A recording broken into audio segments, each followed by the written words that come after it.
Welcome everyone to another edition of InSecurITy.TV. I'm your host, Charles Henson. Today we have David Ruddick in Australia and Scott Beck in Canada. Today we're going to be talking about webcams that are online. Users have purchased these webcams, installed them in their home, office, gym, outside, wherever they may be, and they have left the default username and password in place. We're going to take you to a website. It's called InSecam, INSECAM.org. They set this site up so that you could see what webcams are online on the web. Now, the way that you get your site removed from this webcam is very simple.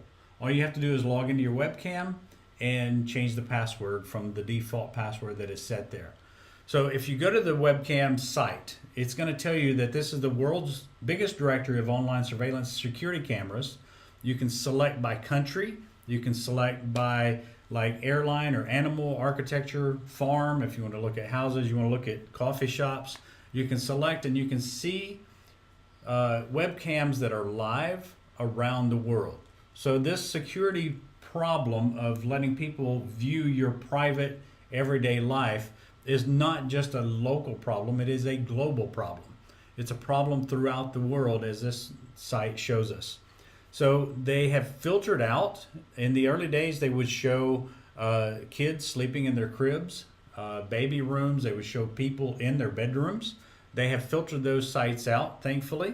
And so therefore, if it's an invasion of your privacy inside your private home, your camera is no longer listed. But that doesn't make you immune to wanting to leave your camera set at the username and password that came default out of the box.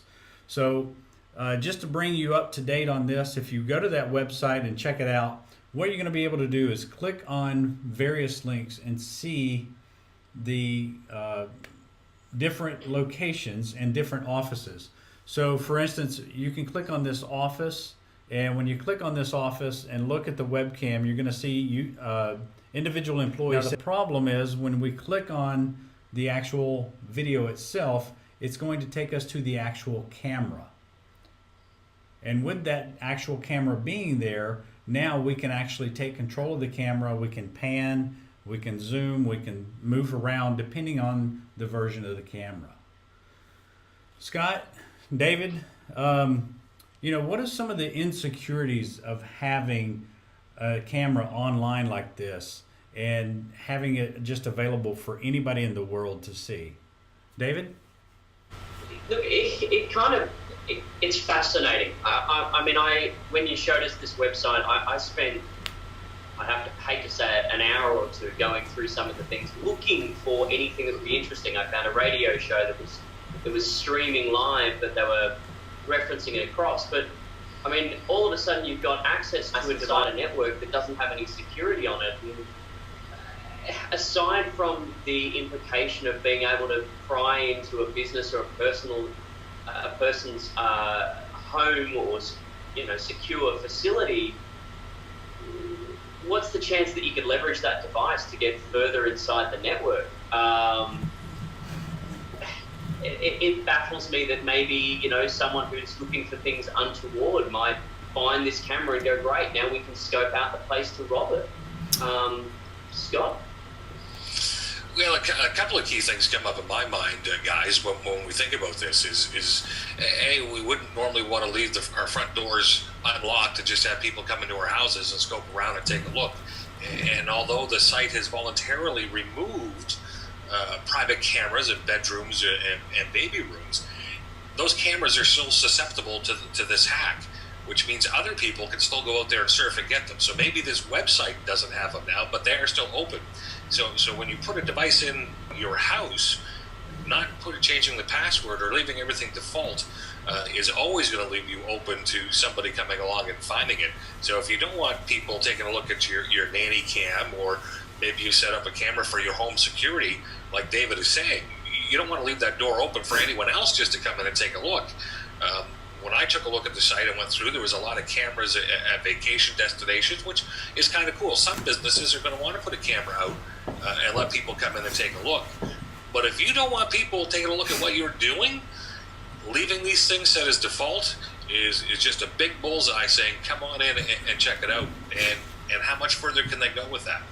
That's the scary part. This is just the tip of the iceberg. It is. And you know, if you think about it, guys, we always want to stay out of the eye of the hacker. So we don't want to give the hackers the upper hand in any way. We want to always try to stay 10 steps in front of them by running our antivirus and our malware packages and things of that nature, keeping our Windows updates done, keeping our systems secure, our firewalls closed out. But by allowing your camera that you place inside of your office or your home, wherever it may be, you're giving them the actual address of where you are. So if you click on the actual image, like there's one here, it's actually a server room in Taiwan. If I look around, I can pan the camera and I can see that there's different servers in here. There's different routers, there's different devices. As I'm looking at this network, I notice in the URL that it's actually giving me the IP address, which is the location. It's like the street address, if you will, of a house, except it's the IP address, meaning the network address of the outside IP. So I can tell you who their internet provider is. And if I do a lookup on this IP address, I can actually tell you who it actually belongs to. Now, that is very concerning to me because hackers used to have to go around looking for and scanning the internet, looking for open devices. With this site, they're actually showing you what device is there and available. And by giving that IP address, now you don't have to try to figure out what's there. You can just simply run a port scan on one of the IP addresses and see if there's maybe another port that's opened up. Maybe there's another device that they bought and put on their network. Maybe there's a wireless router that they bought from the store. They came home, they plugged it up, they followed through the little wizard, never setting a password, and now you can gain access to their Wi-Fi router and know what their internal settings are. Well, Charles, you've actually brought up a really good point on this, is that if I'm a hacker and I've stumbled into this site and you've now given me your street address, I've now figured out what type of company you are, I have an idea of what your business does, and if it's a specific interest, yes, we all know there's software out there that's going to keep trying to look for open holes in security to come in, but if you've now become a point of interest and I can take some time and effort to actually focus on you, if you've put a webcam in, then I can now take a look at your devices, take a look at what type of servers you are. I know what you've got. I know what type of vulnerabilities those devices might have. And if you've done this on your webcam, chances are there's other stuff that's going to be on the network. So not only have you given us a toehold in to see what's going on, you're basically giving us all the tools we need to get to that next step. So if you're trying to put layered security like you should have, as we like to say, different lines of defenses to protect your data and your company, and we're talking company side on this, you've just opened up a door and let them all the way through all your different lines of defense, and you're basically saying, here, come get us. On the home side, you're giving up that privacy to what's happening in your household. It's very unnerving and we're not talking about 10 or 20. This one website is indexed hundreds of these cameras, which tells us there's probably thousands of these out there. And now that you're getting one company that's taking a look and saying, hey, you should be cautious of this, and they're showing it on the website, it really bothers me to think how many people have actually been scanning these and have been using these for how long, and people just don't know it's there. Yeah, I'd probably go one step further about talking about the penetration of the network. If you take 3 seconds and click around in these things, you can get to the maintenance page of the device. And we've already discussed, hacking various things and replacing the software in it. I mean, if people don't realize, these are microcomputers. Yes, they are designed just to capture video, which, as Scott and Charles have said, have opened up our own personal privacy. But if I find an admin interface and I can upload my own firmware, I can do whatever I want with that device from then on. I can use it as part of a botnet. I can then start scanning the internal network. I can then find other devices, as the guys have said, that are not secure that I can break into, and all for the fact that you didn't put a password over the camera. And David, the sad part of that is when you get to the admin page of that camera, it actually broadcasts on the splash page. It will tell you that if it's an Access 312A camera, you know exactly what that camera is.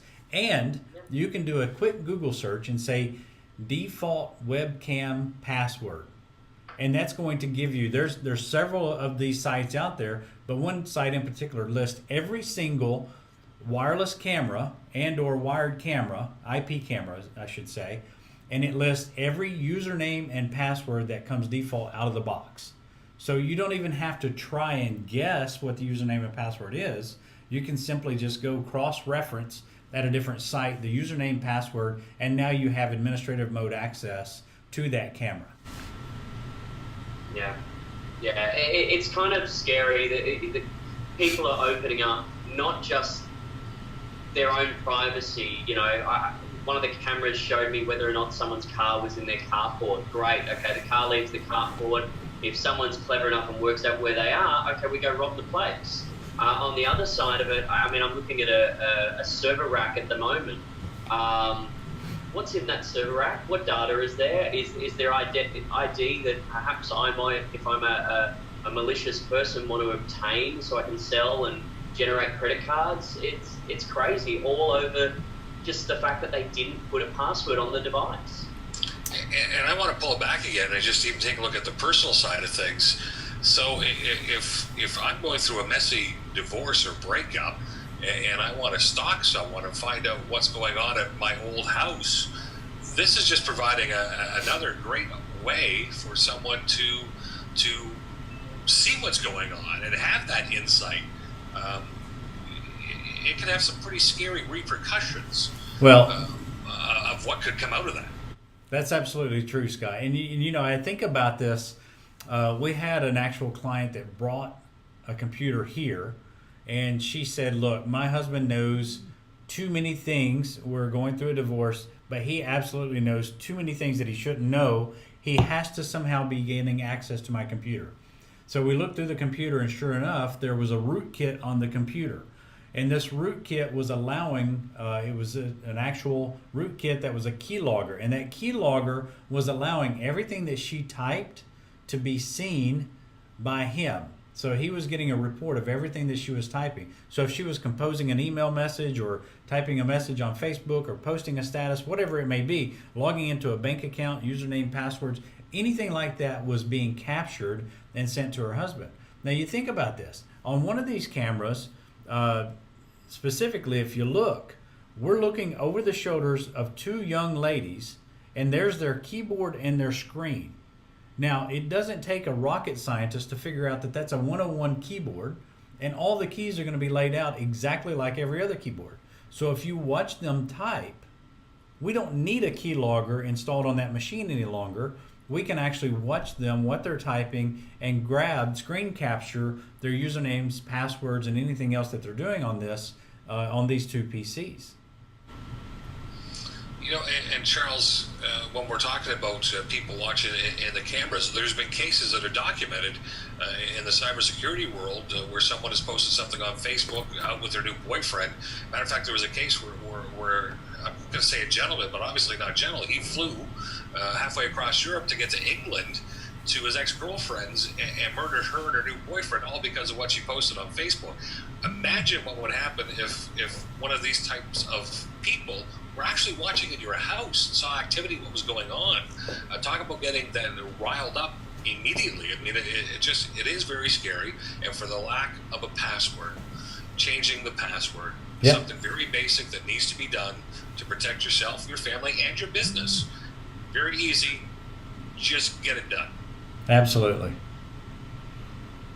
Yeah, I mean, I had one of these cameras a while back, and it was a wireless one, and I actually found out that the radio frequency it was using was actually the same radio frequency that you could use to send one TV signal from one TV to another. And you know, it sort of begs the question, who's responsible for the security here? Should there be warnings on the boxes as well? Like in that case, this is a wireless security camera. I don't expect that the frequency is going to be easily accessible by my neighbor, which is exactly what I found out. When we talk about these passwords, I mean, unfortunately, end users will just plug things in, and you know, we don't always read the manual, and it's complicated. But should the process of setting up be changed a little bit where it forces you to change the password so that you're not left in this sort of situation? I mean, it's enough for us to say, oh, you've got to change your password, but and I'm to blame as well. We're all lazy. If we can do the job quicker and not have to jump through 1,000 hoops, we won't. So, what needs to happen to make this sort of thing go away? I think somebody needs to step into the industry and say, look, there has to be a standardization of going through the setup wizard to get this thing created. You have to have a password set before you can proceed with the setup. And if you look at the wireless devices, back 5-6 years ago, you could get a wireless device from any office product store or buy it online. You set it up and leave the default username and password, and anybody had free Wi-Fi access because there was no security set. Today, that doesn't happen. It automatically comes with a default username and password that it suggests that you change during the initial setup, as well as it automatically secures your wireless network and automatically creates a wireless encryption. And therefore, you're forced to not have free or open Wi-Fi at that point on the new devices that you're setting up. I think the camera manufacturers have to do the same thing. Now, the Lorax camera that I actually have in my other shop, what it actually does is I've got an app that I have to open, and that app actually connects to the camera, and it has to authenticate username and password. During that setup, I had to create a password. It wouldn't let me go through without creating one. It actually connects, my app connects to a remote web server that my camera is reporting to. So that is much more secure than me just trying to open up a port on my firewall to gain access from the outside. I had no ports or anything that I had to open up. I just had to tell that device a new username and password so it could report out to the Lorax server. Yeah, that's actually a really good point about the wireless and putting the pressure on the manufacturers to do something about it, because you're dead set right. When you buy a new Netgear or D-Link or whatever router these days, and it comes with a randomly chosen password for you, even the internet service providers ship their modems with a password that's at least kind of complex. It's still not going to fix the 2,000, 5,000 odd cameras that are already out there, but hopefully, some sort of awareness might make people go, holy crap, we have a bit of a problem here. Do I really want someone watching in on my carport? Do I want someone looking at my server room and do something about it? Yeah, and the answer to that is no, you don't. You don't want them in there. And it's kind of like Scott was talking about earlier.